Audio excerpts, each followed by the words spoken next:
Today I'll talk about getting your young ones focused on race day and also being able to map out your nutrition on a day-to-day basis for the coming race season.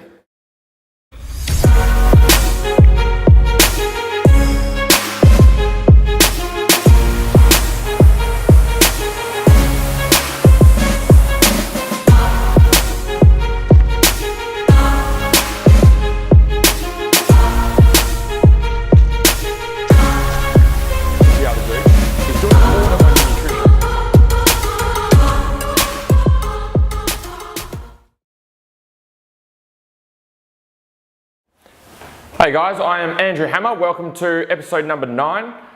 Smashing through these episodes and getting through, so hopefully you're all getting a whole heap of value from the videos that we've covered so far. So we have a few questions we're going to smash through today to be able to add on to all the other questions that we've answered in the previous episodes. So if you do have a question you like answered, make sure you post it down below and we'll try and get you featured on the episode. So what was our first question for today, Jeremy? Jeffrey asked, what's a good weekly diet plan for enduro race training, and how much of each food group should I have and when? Okay, so that's a good question. So this is Jeffrey? Yeah. So Jeffrey, what we want to be able to look at with your food is everyone's at different stages with their nutrition. So there is a whole heap of advanced stuff that we could go through in terms of carbohydrates, types of carbs, timing. But then there's also other people or other riders and racers which are at a different level. So not knowing the context of your question, we'll go through a little bit of both. First of all, you want to make sure that your body's taking in 98 quality fuels. Okay, so when I say that, think of your race bike and the fuel you put in it, right? Most of you are probably running 98 or running race fuel. Most riders and racers rock up with 98 on race fuel in their bike and they're putting 91 in themselves. So shitty quality food. Right, so obviously that's not going to work out too well if we've got the bike performing super well, and then we have you not rocking up with any energy, not having the fuel to be able to work in conjunction with your bike. So the first thing that you want to make sure is that you're taking in fruits, meats, and vegetables on a daily basis. They're the major food groups that you should be taking in on a daily basis. You want to be staying away from processed, canned, packet things, okay, pantry foods, because they're not fresh.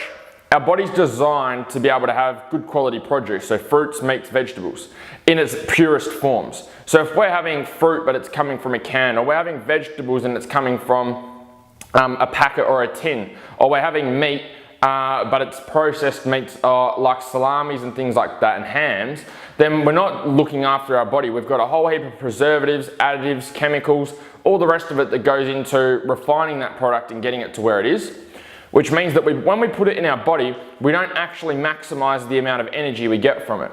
We put in a whole heap of chemicals which fight against our immune system, which means that our immune system isn't as strong, so we have a higher chance of getting sick from taking in all these preservatives and chemicals and things that our body's not designed for. But as well as that, it also means that we don't perform as well. We don't have as much energy because we're putting all these chemicals and things into our body that our body can't use as energy, that it needs to try and destroy and get rid of. So it's very, very important on a basic level to first start off making sure that with your nutrition, you're mapping out fruits, meats and vegetables, breakfast, lunch, dinner, snacks, before training, after training. Now I hear a lot of people that say, oh, I can't do that. Yes, you can, because that's what the body's actually made up of or designed to be able to operate on. The reason that most riders and racers get stuck on the other types of foods is because they're high in sugar.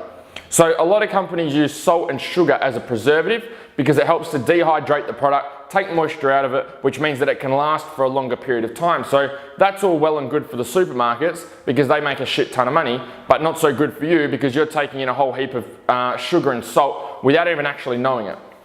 So the first thing that we want to be able to do is make sure that we're eliminating those foods. Now sugar has addictive properties, okay? You probably know. If you've had a bit of chocolate before, if I gave you like a small cube of chocolate, okay, and you're hungry, the chances are that you're probably going to want a bit more chocolate, okay? You're not going to settle for that one little cube once you have that sweetness. So that's what causes you to constantly want that type of food. So if you're constantly having cereals and muesli bars and things like that, what you're going to find is you're probably addicted to the sugar. So you wake up, you have a snack, you have the muesli bar, that gives you a bit of energy for a bit, and then that dies off, and then you want the next thing. and we get addicted to that sugar. So when you are changing over to fruits, meats and vegetables, what that's going to mean is these fruits, meats, vegetables are going to taste bland. They're going to taste pretty shitty, Jeffrey. And so what we want to be able to make sure is that we are taking that grace period in the first couple of weeks where you really need to suck it up and push through. After that, then things are going to start to change over and it's going to be happy days. You're going to see more energy, better recovery, more focus, training better, more consistency, more motivation and drive, not as tired, not as lethargic, not as fatigued, ride harder for longer periods of time. The list is endless, but you first need to nail the basics. And when we're changing over from eating how people eat today to how we're actually supposed to be eating, that change is gonna be tough. Any change is gonna be tough, but it will be worth it. And what you'll find is after those initial weeks of changing over, you'll actually get accustomed to and used to not having the sugars. You'll start to taste the foods a lot better in terms of fruits, meats and vegetables, and you'll start to get full from those types of products as well. So instead of eating a salad and going, oh, that tastes like shit, I can't really taste it, when we cut out all the sugar, you can actually start to taste all the vegetables. Okay, you can start to taste those things a lot better, which means they become a lot more satisfying. But those initial couple of weeks are the toughest. So Jeffrey, my recommendation would be, without going too in depth, is to map out your food so you're eating fruits, meats and vegetables on a daily basis, and then that's going to set you up for a good base for being able to perform better on the weekend, being able to train harder, being able to be more energetic. Purely just from doing that, from sticking to most foods being fruits, meats and vegetables, you're going to notice a huge difference in energy and how you feel and what you're able to do and what you're capable of. So that would be my first advice, Jeffrey, to be able to kick off with that. So what was our next question, Jeremy? Russell asked, how do you make kids focus on race day? Awesome, Russell. Sweet. So this is I say a tough question, as I don't have kids myself. But when you're working with kids, you need to be able to make sure that everything that you're teaching them or wanting to pass on to them that you're learning. So maybe you're watching all the MotoFit TV episodes and you're wanting to pass this information on and use it with them. You need to put it in the simplest terms as possible. So in terms of keeping them focused, that actually comes perfectly into what we just talked about with Jeffrey's question, is you want to make sure that they're eating correctly. Okay, there is a lot of kids that are hyperactive, okay, that misbehave. They have troubles paying attention and focusing purely because they're hyped up on all these sugary foods. And the parents may know that they're sugary foods, the parents may not know that they're sugary foods. So if we're looking at cereals, we're looking at muesli bars, LCM bars, okay, like Vita wheat biscuits, any type of biscuits. Pretty much anything that comes out of a box or that's in the pantry that's not fruits, meats and vegetables is going to have some form of sugar in it or chemicals. So when you give this to your young one, you're hyping him up and giving him a whole heap of sugar. So his energy goes new, so he starts going a little bit crazy and getting a little bit hyperactive. And then he comes down off that, where he gets really tired, really lethargic, and then he starts to crave more sugary items. So he wants the muesli bars again, he wants the cordials, he wants the Powerades, he wants all those type of things to bring his energy back up. So you need to be able to make sure that you've got, first of all, to be able to have them driven and motivated and focused, is that you're focusing on their food, you're fueling them correctly. And this is not just for race day, this is on a day-to-day basis. Okay, you need to be able to make sure that they're eating those fruits, meats and vegetables on a day-to-day basis, because that's going to help with their concentration, level of energy, consistency with their level of focus as well. So it's very important to make sure that you've got them eating correctly, because you're going to find that they're going to be a heap easier to be able to work with, a lot more attentive, a lot more focused, rather than just motivating them. Like the easy things are like watch a YouTube video or watch something that gets put their favourite song on, but they're just temporary things. The long-term fix, we want to first of all start with nutrition, making sure we're fueling them correctly and putting them in the best state to be able to receive the information that you want to be able to give them. Once you've got their diet nailed and you've got them eating correctly, okay, it doesn't have to be a strict diet, you can make it fun, just make it fruits, meats and vegetables. You don't need to weigh and measure and do all the other stuff for them. Just make sure they're eating from those food groups majority of the time, 80-90% of the time. So once we've done that, they're going to be a lot more receptive to taking in what you're asking. They're going to be a lot more consistent with energy throughout the day.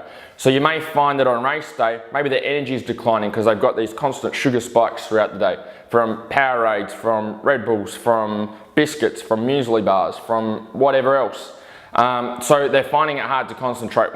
they're overactive at one stage of the day where they get that sugar fix, and then they're underactive at the other stage of the day where they're fatigued and worn out because that sugar's died off. So that consistency and energy is great, and that's you're gonna find first of all with that they're gonna be a lot more receptive. So my advice would be, first of all, start off with just changing their food and the types of foods that they have during the day.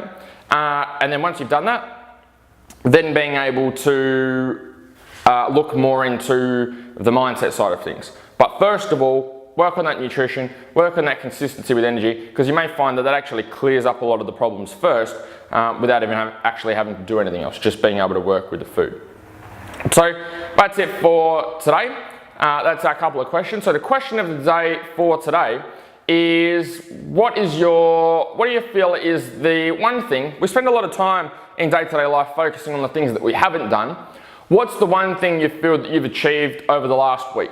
So since our last episode last Wednesday, what's the one thing that you've done that you feel you've done well? Maybe it's been consistency with training, maybe it's you did well at a race meet, maybe it was you got your food ready, maybe it was you did your stretching, maybe it was you rocked up to all your training sessions, whatever it is. What's the number one achievement that you've had over the last week?